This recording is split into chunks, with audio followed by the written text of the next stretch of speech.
ನನ್ನ ಜೊತೆಗೆ ಚಿಕ್ಕಬಳ್ಳಾಪುರ ಲೋಕಸಭಾ ಕ್ಷೇತ್ರದ ಅಭ್ಯರ್ಥಿ ರಕ್ಷಾ ರಾಮಯ್ಯ ಅವರಿದ್ದಾರೆ. ಆಕ್ಚುಲಿ ತುಂಬಾ ಬ್ಯುಸಿ ಇದ್ರು, ಬಟ್ ಸ್ಟಿಲ್ ಅವ್ರನ್ನ ಹೋಲ್ಡ್ ಮಾಡಿ ನಿಲ್ಲಿಸಿ ಮಾತಾಡ್ಸ್ತಾ ಇದ್ದೀನಿ ನಾನು. ನಮಸ್ಕಾರ. ನಮಸ್ಕಾರ. How you feeling? I am very good, thank you. Okay, ನೀವು ನಿಲ್ಸ್ ಮಾತಾಡಲಿಲ್ಲ. We are happy to speak with you. Thank you. ಮಾಧ್ಯಮ ಮಿತ್ರರು ನಮಗೆ, and especially you guys, news first has been extremely supportive. ಎಲ್ಲ ನಮ್ಮ ಹಳೆ ಟೀಮ್ ಎಲ್ಲ ಇದ್ದಾರೆ. We very happy. Okay okay, thank you so much. So ಹೇಗೆ ನಡೀತಾ ಇದೆ ಪ್ರಚಾರ? ಬಹಳ ಬಿರ್ಸಾಗಿ ನಡೀತಾ ಇದೆ. ಬೆಳಗ್ಗೆ 6 ಗಂಟೆಯಿಂದ ಶುರು ಮಾಡಿದೀವಿ. ಕೆಲವು ಪಾರ್ಕ್ಗಳು, ಲೇಕ್ಗಳು, ಇಲ್ಲಿ ಬಹಳಷ್ಟು ನಮ್ಮ ಜನ, ತೊಂದರೆ ಇರುವಂತ ಜನ ಇದ್ದಾರೆ ಇಲ್ಲೆಲ್ಲ. ಸೊ ನಾವು ಅದನ್ನ ನೋಡ್ಕೊಂಡು ಜನರಿಗೆ ಏನಾಗಬೇಕು ಅನುಕೂಲವಾಗುವಂತ ಕೆಲಸಗಳು ನಾವು ಮಾಡ್ಕೊಂಡು ಬರ್ತಾ ಇದೀವಿ. ಯಾಕೆ ಈ ಕ್ಷೇತ್ರನೇ ಬೇಕು? ಇದು ಯಾಕೆ ಯಲಹಂಕ ಅಂತನಾ ಇಲ್ಲ ನೋ ಯಾಕೆ ನೋ ನೋ, ಚಿಕ್ಕಬಳ್ಳಾಪುರ. ಎಸ್, ಬಹಳಷ್ಟು ಹಳೆ ನಮ್ಮ ಒಡನಾಟ ಚಿಕ್ಕಬಳ್ಳಾಪುರ ಜನತೆ ಜೊತೆ ಇದೆ. ಓಕೆ, ನಾವು ಮಾಡಿರೋ ಕಾರ್ಯಕ್ರಮಗಳು, ನಮ್ಮ ತೋಟದ ಮನೆ ಇರ್ಬೋದು, ನಮ್ಮ ಆಕ್ಚುಲಿ ನಮ್ಮ ಫ್ಯಾಮಿಲಿಯವ್ರ ಮನೆಗಳಿರ್ಬೋದು, ಫ್ರೆಂಡ್ಸ್ ಇರ್ಬೋದು, ಎಲ್ಲ ದೇವನಹಳ್ಳಿ, ಚಿಕ್ಕಬಳ್ಳಾಪುರ, ಕೋಲಾರ ಬಹಳಷ್ಟು ಕಡೆ ಇದೆ. ಸೊ ಅದಕ್ಕೆ ನಮ್ಮ ಯುವಕರೆಲ್ಲ ಇಲ್ಲ, ನಮ್ಗೆ ಬರ್ಲೇಬೇಕು, ನೀವು ಇಲ್ಲಿಂದ ಸ್ಪಂದಿಸ್ಬೇಕು. ಬಹಳಷ್ಟು ನಮ್ಮ ಹಾಸ್ಪಿಟಲ್ ಇಂದ, ನಮ್ಮ ಕಾಲೇಜ್ಗಳಿಂದ ಪೇಷಂಟ್ ಗಳಿರ್ಬೋದು, ಬಹಳಷ್ಟು ಜನ ನಮ್ಮ ಹಾಸ್ಪಿಟಲ್ಗೆ ಬಂದ ಭಾಗದಿಂದ, ಪರ್ಟಿಕ್ಯುಲರ್ಲಿ ಕೋಲಾರ ಮತ್ತೆ ಚಿಕ್ಕಬಳ್ಳಾಪುರ. ಅದಕ್ಕೆ ಚಿಕ್ಕಬಳ್ಳಾಪುರ ಯುವಕರು ಕರೆದ್ರು, ಬರ್ಬೇಕು ನೀವು, ಇರ್ಬೇಕು ನೀವು, ಯುವಕರಿಗೆ ಶಕ್ತಿ ತುಂಬಬೇಕು ಅಂತ ಹೇಳಿದಾಗ ನಾನು ನಮ್ಮ ಪಾರ್ಟಿಗೆ ರಿಕ್ವೆಸ್ಟ್ ಮಾಡಿ ಪಾರ್ಟಿಯಿಂದ ಅದು ಡಿಸಿಷನ್ ಆಯ್ತು. Okay okay. ಸೊ ನೀವು ಯೂತ್ ಪ್ರೆಸಿಡೆಂಟ್ ಆಗಿದ್ರಿ ಒಂದ್ ಸ್ವಲ್ಪ ದಿನ, ಮತ್ತೆ ಎಲ್ಲಿ ಹೋದ್ರು ರಕ್ಷಾ ರಾಮಯ್ಯ ಅನ್ನುವಂತಹ ಕ್ವಶನ್ಸ್ಗಳು ಮೂಡ್ತಾ ಇತ್ತು. ಸಡನ್ಲಿ ಲೋಕಸಭಾ ಎಲೆಕ್ಷನ್ ಬರುತ್ತೆ. ಪ್ರಶ್ನೆ, ಯೂತ್ ಕಾಂಗ್ರೆಸ್ ಪ್ರೆಸಿಡೆಂಟ್ ಟೈಮ್ ಆದ್ಮೇಲೆ ನನಗೆ ನ್ಯಾಷನಲ್ ಜನರಲ್ ಸೆಕ್ರೆಟರಿ ಮಾಡಿ ತೆಲಂಗಾಣ, ಆಂಧ್ರ ಅಲ್ಲಿ ಸ್ವಲ್ಪ ಇನ್ಚಾರ್ಜ್ ಕೊಟ್ಟಿದ್ರು. ಅವಾಗ ಎಲೆಕ್ಷನ್ ತೆಲಂಗಾಣ ಬಂತು, ಅಲ್ಲಿ ಬಿರ್ಸಾಗಿ ಅಲ್ಲೂ ಪ್ರಚಾರ ಮಾಡಿದ್ವಿ ಪಕ್ಷದ ಪರವಾಗಿ. ಆಮೇಲೆ ಆಂಧ್ರ ಅಲ್ಲಿ ಸ್ವಲ್ಪ ಪಾರ್ಟಿ ಲೋ ಆಗಿತ್ತು, ಅಲ್ಲಿ ಪಕ್ಷ ಕಟ್ಟುವ ಕೆಲಸ ಮಾಡಿದೀವಿ. ಈ ಸಲ ಯುವ ಕಾಂಗ್ರೆಸ್ ಇಂದ ಆಂಧ್ರ ಅಲ್ಲಿ ಇವಾಗ ಆಲ್ಮೋಸ್ಟ್ ಒಂದು 5-6 ಸೀಟ್ಗಳು ಕೊಟ್ಟಿದ್ದಾರೆ ನಮ್ಗೆ. ಸೊ ನಮ್ ನಿರಂತರವಾದ ಕೆಲಸ ನಡೀತಾ ಇದೆ. ಆಮೇಲೆ ಲೋಕಸಭಾ ನಮ್ ಜನರಲ್ ಎಲೆಕ್ಷನ್ ಬಂತು, ಅದು ಸತತವಾಗಿ ಕಾರ್ಯಕ್ರಮಗಳು ಮಾಡಿ ಚಿಕ್ಕಬಳ್ಳಾಪುರ ಕ್ಷೇತ್ರ ಒಂದೇ ಅಲ್ಲ, ಬಹಳಷ್ಟು ಕ್ಷೇತ್ರಗಳಲ್ಲಿ ಕೆಲಸ ಮಾಡಿ ಕಾಂಗ್ರೆಸ್ ಪಕ್ಷಕ್ಕೆ ಗೆಲ್ಲುವಂತ ವಾತಾವರಣ ಬಂದು ನಾವು ಗೆಲ್ಲುವಂತ ಸಾಧಿಸಿದ್ವಿ. ಜನ ಹೇಗ್ ರಿಸೀವ್ ಮಾಡ್ಕೊಳ್ತಿದ್ದಾರೆ ನಿಮ್ಗೆ? ಅದು ಜನರ ಪ್ರೀತಿ ವಿಶ್ವಾಸ, ಅದಕ್ಕೇನ್ ಬೆಲೆ ಕಟ್ಟಂಗಿಲ್ಲ ನಾವು. ಯಾಕಂದ್ರೆ ಇವತ್ತು ಬೆಳಿಗ್ಗೆ ಬೇರೆ ಯಲಹಂಕದಲ್ಲಿ ಮಾಡಿದಾಗ ಸಾವಿರಾರು ಜನ, ಯಲಹಂಕಲ್ಲಿ ಅಂತ ಸಿಚುವೇಶನ್ ಇಲ್ಲ, ಸಾವಿರಾರು ಜನ ಬಂದು ಆಶೀರ್ವದಿಸಿ, ಹಿರಿಯರು, ಕಿರಿಯರು, ಮಹಿಳೆಯರು ಎಲ್ಲರೂ ಎಲ್ಲ ಅದನ್ನ ಮಾಡ್ಕೊಂಡು ಒಂದು ಶಕ್ತಿ ತುಂಬುವಂತ ಕೆಲಸ ನಮ್ಮ ಯುವಕರು ಮಾಡ್ತಾರೆ ನಮ್ಮ ದೇಶದಲ್ಲಿ. Okay okay.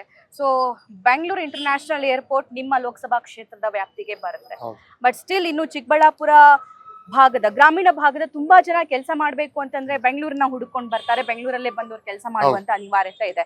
ಸೊ ನೀವು ಇನ್ ಕೇಸ್ MP ಆದ್ರೆ ಈ ಚಿಕ್ಕಬಳ್ಳಾಪುರ ಕ್ಷೇತ್ರಕ್ಕೆ ಏನ್ ಮಾಡ್ಬೇಕು ಅನ್ನೋ ಪ್ಲಾನ್ಸ್ ಹೊಂದಿದ್ದೀರಿ? ನಾವು ಮೊನ್ನೆ ಬೇರೆ ನಾವು ಸತತವಾಗಿ ಬಹಳಷ್ಟು ಈ ಜಾಬ್ ಮೇಳಗಳು, ಜಾಬ್ ಸ್ಕಿಲ್ ಮೇಳಗಳು ಇವೆಲ್ಲ ಮಾಡ್ಕೊಂಡ್ ಬಂದಿದೀವಿ. ಯುವಕರು ಇವಾಗ ಕೆಲಸ ಇಲ್ದಿರೋ ಬಹಳಷ್ಟು ತೊಂದರೆಗಳಾಗಿದ್ದಾರೆ. ನಾವು ಮೊನ್ನೆ ಒಂದು 2 ತಿಂಗಳಿಗೂ ನಾವು ಒಂದು ಚಿಕ್ಕಬಳ್ಳಾಪುರ ಮಾಡಿದಾಗ ಒಂದು ಆಲ್ಮೋಸ್ಟ್ 1900 ಮಕ್ಕಳಿಗೆ ಕೆಲ್ಸಗಳು ಕೊಡ್ಸಕ್ ಕೆಲಸ ಮಾಡಿದ್ವಿ. ಸೊ ಅದನ್ನ ಎಂಪವರ್ಮೆಂಟ್, ಸ್ಕಿಲ್ ಡೆವಲಪ್ಮೆಂಟ್ ಮಾಡಿದಾಗ ಇವಾಗೆಲ್ಲ ಒಂದು ಅವಕಾಶ ಸಿಗುತ್ತೆ ಅವ್ರಿಗೆ. ಓಕೆ. ಸೊ ಯಾವೆಲ್ಲ ಅಜೆಂಡಾಗಳೊಂದಿಗೆ ನೀವು ಎಲೆಕ್ಷನ್ ಪ್ರಚಾರಕ್ಕೆ ಹೋಗ್ತಾ ಇದ್ದೀರಿ? ಮೊದಲನೇದಾಗಿ ನಮ್ಮ ಪ್ರಣಾಳಿಕೆಗಳು, ನಮ್ಮ ಪ್ರಾಮಿಸ್ಗಳು ಏನಿದೆ ನಮ್ಮ ರಾಜ್ಯದಿಂದ, ಕೇಂದ್ರದಿಂದ ಜನರಿಗೆ ಮುಟ್ಟುವಂತ ಕೆಲಸಗಳು, ಯುವಕರಿಗೆ ಶಕ್ತಿ ಕೊಡುವಂತ ಕಾರ್ಯಕ್ರಮಗಳು ಕಾಂಗ್ರೆಸ್ ಪಕ್ಷದಿಂದ ಬಂದಿದ್ದಾವೆ. ಸೊ ಅದನ್ನ ನಾವು ಜನರಿಗೆ ಮುಟ್ಸ್ಬೇಕಷ್ಟೇ. ಅದು ಜನರ ಒಂದು ವಿಶ್ವಾಸ, ಪ್ರೀತಿ ಎಷ್ಟಿದೆ ಅಂದ್ರೆ ಅವರು ವೆಲ್ಕಮ್ ಮಾಡ್ತಾ ಇದಾರೆ. ಯಾಕೆ ನಿಮ್ಗೆ ಗೊತ್ತಿರೋಂಗೆ ಡಿಮಾನಿಟೈಸೇಷನ್ ಆದ್ಮೇಲೆ GST ಮಿಸ್ಮ್ಯಾನೇಜ್ಮೆಂಟ್, ಕೋವಿಡ್ ಮಿಸ್ಮ್ಯಾನೇಜ್ಮೆಂಟ್, ಬಹಳಷ್ಟು ಕಾರ್ಯಕ್ರಮ ದೇಶದಲ್ಲಿ ಆಗಿದಾವೆ. ಜನ ಈ ಪೊಸಿಷನ್ ಅಲ್ಲಿ ಬಹಳ ಕಷ್ಟ ಪಡ್ತಾ ಇದಾರೆ. ಬೆಲೆ ಏರಿಕೆ, ಪೆಟ್ರೋಲ್, ಡೀಸೆಲ್, ಗೊಬ್ಬರ, ಕುಕಿಂಗ್ ಆಯಿಲ್ ಏನೇ ಇರ್ಬೋದು, ಎಲ್ಲ ಗಗನಕ್ಕೇರಿದೆ. ಅದಕ್ಕೆ ಸ್ವಲ್ಪ ನಮ್ಮ ಅಳಿಲು ಸೇವೆ ಪಕ್ಷದಿಂದ ನಾವು ನಮ್ಮ ಜನರಿಗೆ ಮುಟ್ಟುವಂತ ಕೆಲ್ಸಗಳು ಮಾಡ್ಬೇಕು. ಈ ಗ್ಯಾರಂಟಿಗಳು ಹೇಗೆ ಸಹಾಯ ಮಾಡ್ತಿವೆ ನಿಮ್ಗೆ ಅಂತ ಲೋಕಸಭಾ ಎಲೆಕ್ಷನ್ಗೆ? ನೀವೇ ನೋಡ್ತೀರಾ, ಮೊನ್ನೆ ಪಾಪ ಒಂದು ಯುವಕ ಅವ್ರ ತಂದೆಯನ್ನು ಕಳ್ಕೊಂಡಿರ್ತಾರೆ. ಕಳ್ಕೊಂಡಿರೋ ಸಮಯದಲ್ಲಿ ಅವ್ರ ತಾಯಿಗೆ ಬರ್ತಿರುವ 2,000 ರೂಪಾಯಿಂದ ಓದಿ ನೀವೇ ಬ್ರೇಕ್ ಮಾಡಿದ್ದು. So this is a success story. ಇಂಥದಕ್ಕೆ ನಾವು ಅವಕಾಶ ಮಾಡಿಕೊಟ್ಟು ಇಂಥ ಯುವಕರು ಮುಂದೆ ಬರ್ಬೇಕು ಅಂತ ಮಾಡೋದು ನಾವು. ಸೊ ಪ್ರತಿಯೊಬ್ರು ಇವಾಗ ಫಾರ್ ಎಕ್ಸಾಂಪಲ್ ನಿನ್ನೆ CM ಸಾಹೇಬ್ ಹೇಳ್ತಿದ್ರು 190 crore trips, free bus trips ಮಹಿಳೆಯರು ಮಾಡಿದ್ದಾರೆ. ದೇವಸ್ಥಾನಕ್ಕೆ ಇರ್ಬೋದು, ಸ್ಕೂಲ್ಗೆ, ಕಾಲೇಜ್ಗೆ, ಹಾಸ್ಪಿಟಲ್ಗಳಿಗೆ. ಇದನ್ನ ಜನರಿಗೆ ಮುಟ್ಟುವಂತ ಕೆಲಸ. ಇಲ್ಲಾಂದ್ರೆ ಅವ್ರ ಜೋಬಿಂದ ಹೋಗ್ಬೇಕಾಯ್ತು ದುಡ್ಡುಗಳೆಲ್ಲ. So it's benefiting the direct user. ಸರಿ ಆಯ್ತು, ಇವಾಗ ನಾನು ಅಪೋಸಿಷನ್ ಪಾರ್ಟಿಗೆ ಬರ್ತೀನಿ. ಡೆಫಿನೆಟ್ಲಿ ಅವ್ರು ನಿಮ್ಗೆ ನೀವು ಯಾವುದೇ ಯೋಜನೆಗಳನ್ನ ಕೊಟ್ಟು ಟೀಕಿಸೋದು ಅವ್ರ ಕೆಲಸ ಅವ್ರು ಮಾಡ್ತಾರೆ. ಬಟ್ ದ ಥಿಂಗ್ ಇಸ್, ಈ ಗ್ಯಾರಂಟಿಗಳನ್ನ ಏನ್ ಕೊಡ್ತಿದ್ದಾರೆ, ಇದು ಬಿಟ್ಟಿ ಗ್ಯಾರಂಟಿಗಳನ್ನ ಕೊಡೋದ್ರಿಂದ ಸೊ ದೇಶ ದಿವಾಳಿ ಆಗಿ ಹೋಗುತ್ತೆ ಅನ್ನೋ ಸ್ಟೇಟ್ಮೆಂಟ್ ನಂದಲ್ಲ, ಅವ್ರದ್ದಾಗಿದೆ. ಇದಕ್ಕೇನ್ ಹೇಳ್ತೀರಿ?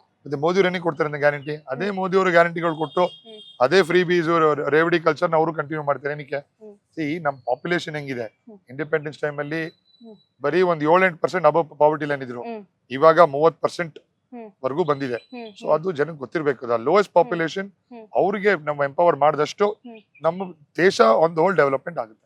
ಓಕೆ, ಸೊ ಅದ್ರ ಜೊತೆಗೆ ನಿಮ್ಮ ಎದುರಾಳಿ ಬಗ್ಗೆ ಏನ್ ಹೇಳ್ತೀರಿ? ಅವ್ರ ಬಗ್ಗೆ ಎಷ್ಟು ಹೇಳಿದಷ್ಟು ಕಮ್ಮಿನೇ, ಯಾಕಂದ್ರೆ we rather not comment on them. Okay. ಯಾಕಂದ್ರೆ ಅವರು ಬಿಜೆಪಿ ಅವರ ಶಾಸಕರುಗಳು ಮಂತ್ರಿಗಳೇ ಹ್ಮ್. ಈ ಗೋಬ್ಯಾಕ್ ಅಭಿಯಾನಗಳು ಮಾಡಿದ್ದಾರೆ. ಹ್ಮ್. ಅವ್ರ ಬಗ್ಗೆ ಮಾತಾಡಿರುವುದು ಹ್ಮ್. ಬಿಜೆಪಿ ಶಾಸಕರು ಮತ್ತೆ ಬಿಜೆಪಿ ಮಂತ್ರಿಗಳೇ. Okay. ಸೊ ಅದನ್ನ ಅವ್ರಿಗೆ ಬಿಡ್ತೀವಿ. Okay. ಅವ್ರ ಬಗ್ಗೆ ಮಾತಾಡೋದು ನಮ್ ಕೆಲ್ಸಗಳೇನಿದೆ ಅದನ್ನ ಮುಂದೆ ಇಟ್ಕೊಂಡು ನಾವು ಹೋಗ್ತೀವಿ. ನಿಮ್ ಕೆಲಸಗಳು ಮಾತಾಡ್ಬೇಕು, ಹೌದು. ನೀವು ಅಪೋಸಿಷನ್ ಬಗ್ಗೆ ಮಾತಾಡಬಾರ್ದು ಅನ್ನೋದು. Yes. ಓಕೆ, ನೆನ್ನೆ ಮಾತಾಡಬಾರ್ದು ಅಂತಲ್ಲ, ಮಾತಾಡಲ್ಲ. ಓಕೆ, ಮಾತಾಡಲ್ಲ. ಹೌದು ಯಾಕೆ?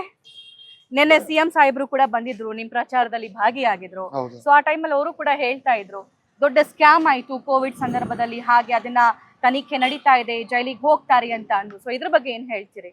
ಆ ತನಿಖೆಗಳು ಅದರ ಪಾಡಿಗೆ ನಡ್ಕೊಂಡು ಹೋಗುತ್ತದು. ಅದು ನಮ್ಮ ಮಾನ್ಯ ಮುಖ್ಯಮಂತ್ರಿಗಳು ಮತ್ತು ಉಪಮುಖ್ಯಮಂತ್ರಿಗಳು ಈ ಒಂದು ಸ್ಕ್ಯಾಮ್ ಎತ್ತಿಡೋ ಕೆಲಸ ಮಾಡ್ತಾರ ಅವರು.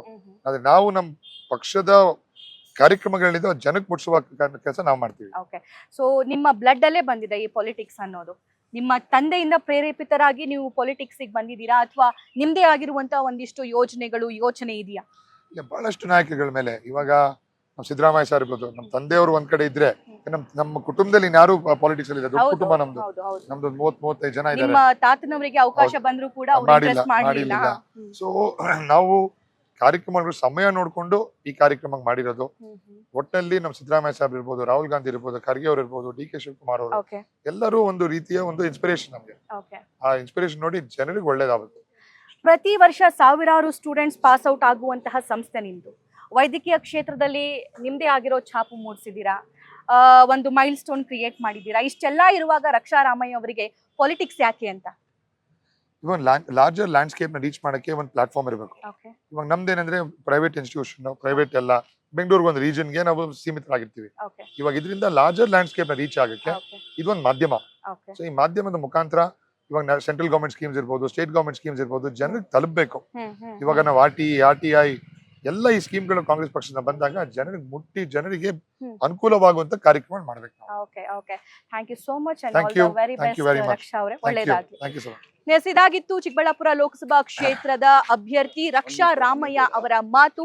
ಸೊ ಕಾಂಗ್ರೆಸ್ನ ಯೋಜನೆಗಳಾಗಿರಬಹುದು, ಕಾಂಗ್ರೆಸ್ನ ಗ್ಯಾರಂಟಿಗಳಾಗಿರಬಹುದು, ಮತ್ತು ಅವರು ಹಾಕಿಕೊಂಡಿರುವಂತಹ ಒಂದಿಷ್ಟು ಯೋಜನೆ ಅದನ್ನ ಸಾಕಾರಗೊಳಿಸಬೇಕು ಅಂತ ಅನ್ಕೊಂಡಿರುವಂತಹ ರೀತಿ, ಸೊ ಇದೆಲ್ಲವೂ ಕೂಡ ನನಗೆ ಮತದಾರರು ಮತ ಹಾಕುವತ್ತ ಸೆಳೆಯುತ್ತೆ ಅನ್ನುವಂತಹ ಮಾತನ್ನ ಹೇಳ್ತಾ ಇದ್ರು. ಕ್ಯಾಮ್ರಾ ಪರ್ಸನ್ ಮಂಜುನಾಥ್ ಹೊಸಕೋಟೆ ಜೊತೆ ಸಬಾ ಹಕೀಂ, ನ್ಯೂಸ್ ಫಸ್ಟ್, ಚಿಕ್ಕಬಳ್ಳಾಪುರ ಲೋಕಸಭಾ ಕ್ಷೇತ್ರ.